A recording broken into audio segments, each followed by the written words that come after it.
Welcome, everyone. This is Build with the CEO, the show where we help coaches build real businesses. And my name is Trevor. I am your resident CEO. Today, we are talking all about coaching models. The coaching model, we're talking one-to-one, we're talking hybrid, we're talking group, we're talking all of them. And we're going to break down the positives, the strengths, the weaknesses of every single model, because I think there is a little bit of a method to this madness. And I'm going to break it all down in today's episode. So if you're struggling to figure out your model, if you're just getting started, what model should I start with? I am going to give you all of the answers today over the next 20 minutes. And then maybe if we have a little bit of time at the end, we can get into this whole continuity thing, which I've gotten a lot of questions about lately. But models is probably the number one question I get from people, especially when they're moving into the online space. But we're going to talk both about online and also some brick and mortar examples, because I think there's some really good. I think there's some really good models for brick and mortars to help increase your client value and ultimately your service. So last week we talked about like building and pricing your main offer, right? And so if you haven't listened to that one yet, go back to it. And today we're just going to talk all about model. And in most coaches I see, they get their model from somewhere else, right? They haven't really thought about it. They got it maybe through the certification that they did. Maybe they got it through, they looked at other people that were successful and they chose that model, but there really wasn't a whole lot of thought behind the model. And that's what I want to give you in today's episode. Like there's strengths and there's weaknesses to every single model. And each model is going to have different constraints, right? A different ceiling. And so there's going to be things like price and client load and churn rates, sales cycles, all of those things, whether I want a team or not, all that's going to play into which model you choose. And so today I want to break that down for you to see if we can give you a little bit of like a little bit of a framework around how to decide on your model. So let's go through the different model types that we have, and then I'll dig into each one a little bit a little bit deeper. So the first model is one-to-one type coaching. Right. So that's pretty straightforward, right? One-to-one, a lot of time dedicated to a client. The second one is a group type of coaching where I'm doing group. And the analogies I like to give for one-to-one versus like group are like this. So one-to-one is kind of like tutoring, right? Where you're teaching someone how to do subtraction and addition, right? But you're doing it in a way where you can speed things up or slow things down. You're basically you're personalizing the curriculum to them. That's like what I consider to be the one-to-one model, right? And then the group model is more like our traditional education system, right? Everyone's doing it together. But there's a couple ways to look at the group model. There's one looking at the group model like on a rolling start. We would call this an evergreen start. It's kind of like almost like the online learning model where I just start whenever I want. There's a curriculum. Yes, there's a group and there's a community around it, but we're not all starting together. And then the flip side of that is what we call a cohort model. So a cohort model is going to be everyone is starting on this date. So on June 1st, everyone is starting the program, right? There's strengths and weaknesses to each of those, and I'll get through those a little bit. And then there's some interesting things around hybrid, right? Where we're doing a little bit of in-person stuff. And this is especially applicable to our brick and mortar businesses, where the vast majority of what we're doing is online, but there is a bunch of in-person, and there's definitely some strengths and really weaknesses to that one. And then there is some continuity. Like afterwards, like someone goes through our main offer, our core offer, what happens next? Right? So let's kind of break down each of these five models and give you like an honest take on each of these, on who it's going to be right for, when you should use it, yada, yada, yada. So let's start with the one-to-one model. Now, this is actually the model I believe every single coach should start with. And I don't really care if you're coaching in person, you're coaching online, you're coaching hybrid, whatever. If you're a brand new coach and you just got certified and you don't have a lot of reps under your belt, do not go for the group model. Do not go after that unless you have a high level of expertise in something, because at this point in your career, you just don't know what you don't know, and you likely only understand surface level problems of your client. Okay. And that's why one-to-one is great, because you're going to be able to dig deep with people and you're going to be able to really understand what's going on beneath the surface, right? Not just the reason they came to you initially, but what's the reason they're staying with you. And then if you do want to go to a group model, you can build around those experiences. But too many times I see coaches try to build like a group or a cohort thing, but they haven't truly understood or truly taken the time to research the client journey, right? You need to understand the journey that your client is going to go through in order to solve the problem that they have. And if you can't talk about that without any notes, then you're not ready for it yet, which is fine. But then just start with one to one and solve one person's problem and then the next person's problem. And then eventually you'll find out what problems you like solving and then solve more of those and then build a group model around that, right? Or a cohort model and then start thinking about scale. Don't start thinking about scale from the beginning. If you're a brand new coach, just got certified, right? There's always exceptions to the rule, but for the vast majority, that's going to be a much better model. You're going to be a much better coach if you attack it that way. Okay. So that's our one to one. One to one is going to be the highest price point as well, which is a good thing when you're just getting started, right? You have more time than you have money at the beginning. Okay. And so when you have more time than you have money, right? We can charge a lot. We can give more time to each client, right? We're giving more time, which means we can charge more, especially early on, right? You're going to get better at solving the problem, which then means you can charge more too. And so you can build like the foundation of your business faster. Okay. If we don't charge a lot right away, and I see this with a lot of coaches, we want to try to do this like $49 a month type program, right? Just think about how many clients you need at $49 a month in order to create like a business that's worth the effort that you're putting into it, right? And so, if you're just trying to create like a side thing where you make a couple extra grand a month, maybe, but even to make 2 grand, right, at $50 a month, right, you still need 40 people in your kind of group continuity membership type thing, right? Could you go get 40 people? It's an honest question, right? Because you're likely not at a position where you're spending a lot of money on ads or you have that ability, right? Your churn rate is going to be stupid because like it's $50 a month, right? So people will churn out of that pretty quickly because they didn't really sign up. They weren't really serious when they signed up. They just thought it'd be interesting. They thought that them just signing up would be what they needed to make the change, and they don't actually follow through. And then probably the flip side is like you're giving way more than what you're getting. You're pouring all into these people that don't really want to change. And so there's a lot of frustration, there's a lot of friction that happens, and like you just kind of get burnt out. And so do your best to not make that mistake early on. And so go after one to one, higher ticket, high-ish ticket, right? It really depends on your experience and the problem you're solving. But don't do coaching for $25 a month, right? No one's going to be happy in that. The client's not going to get the result that you want them to get. Like you're going to get frustrated because you're pouring more into the client than they're actually giving. And so stay away from that. But now we run into the weakness of a one-to-one model, right? And that weakness is you're going to be capped at the number of people that you can work with, right? Because if you are dedicating a lot of time to each client week over week, there's only so many people that you can work with, right? And likely you're not doing this full time, right? And if you are, awesome. Now you have your cap is a little bit higher, but let's say you're doing this part time, right? Then like there's only so many people that you can work with. There's only so many hours in the day in order to make this happen because we're not thinking about scaling. We're not thinking about bringing on a team at this point, anything like that, right? You're just thinking about getting experience. And one to one is a great model. And I know lots of coaches that just love the one to one and they can handle 15, 20, 25 ish clients. If you go full time in it, maybe we can push to 30, right?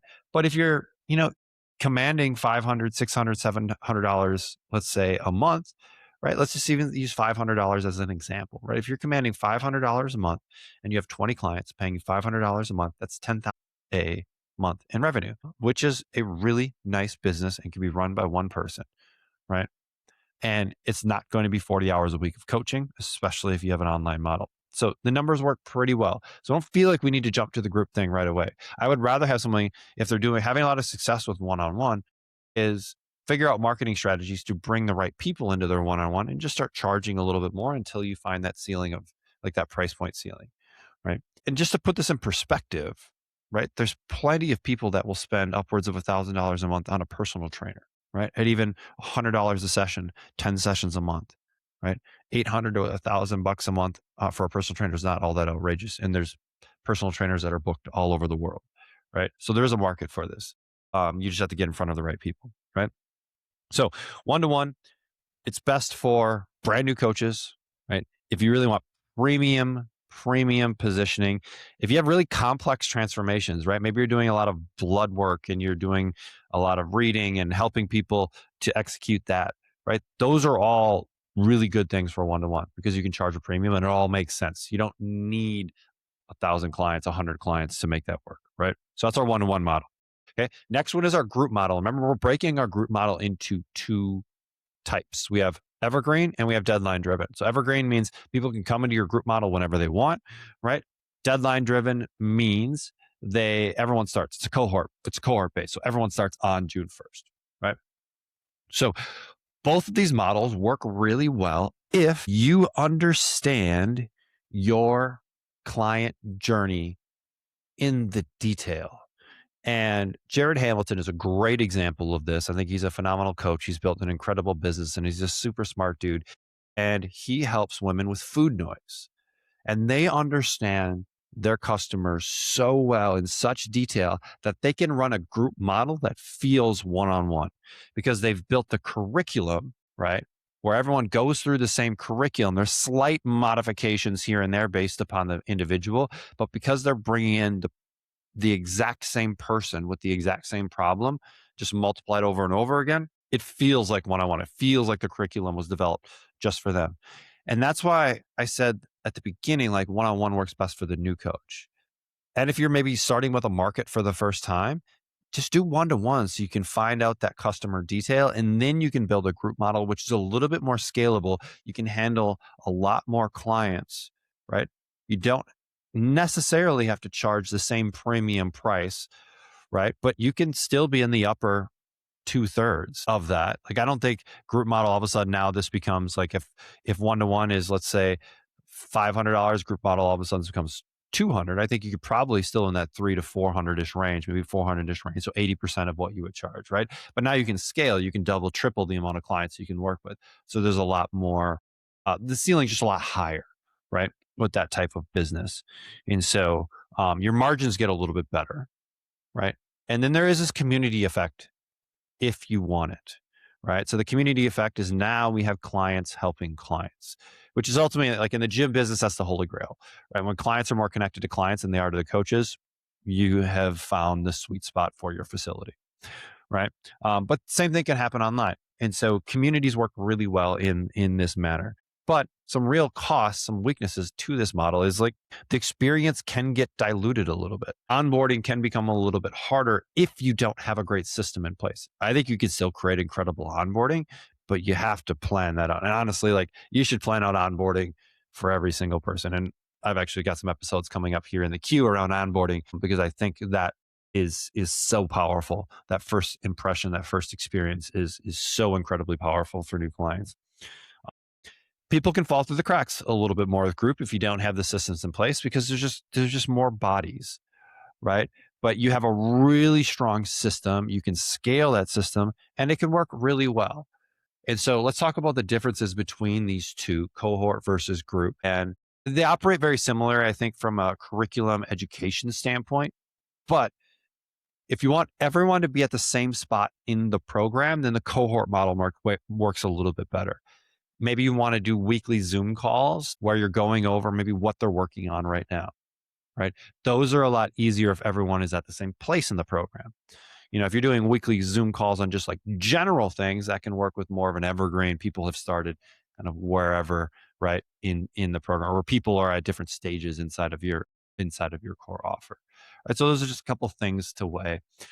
Nice thing about the cohort model is you do have natural built-in deadlines where my next cohort starts on this date, right? So it gives you that scarcity that kind of gets people to sign up for your program.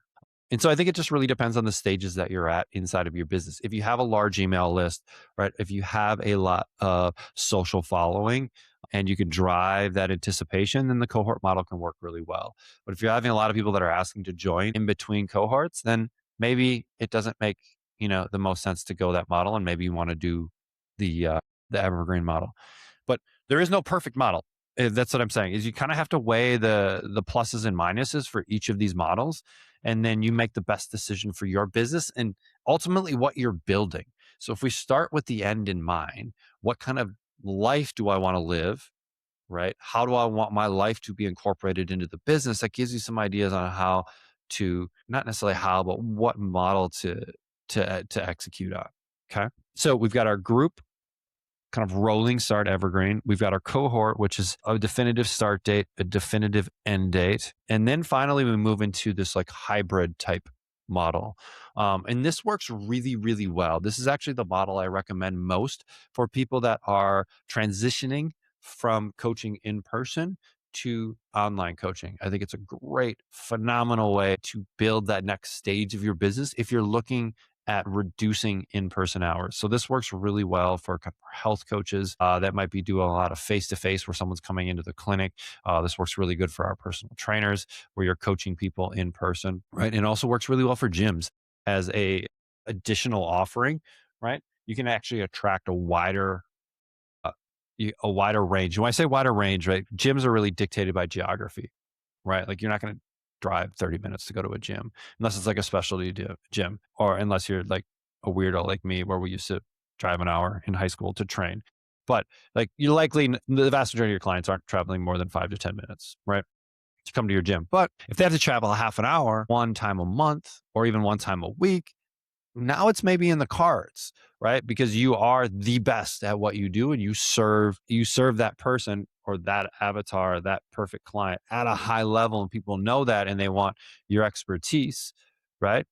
They may come one day a week, one day a month, and get their programming to do it their own at the local Planet Fitness or whatever, right? Because they value your programming. There's a ton of value in that. And seeing people face to face, right? This is one of the challenges of online coaching, right? Is building a relationship, because relationships are built around time spent together in person, live. That is the fastest way to build a relationship.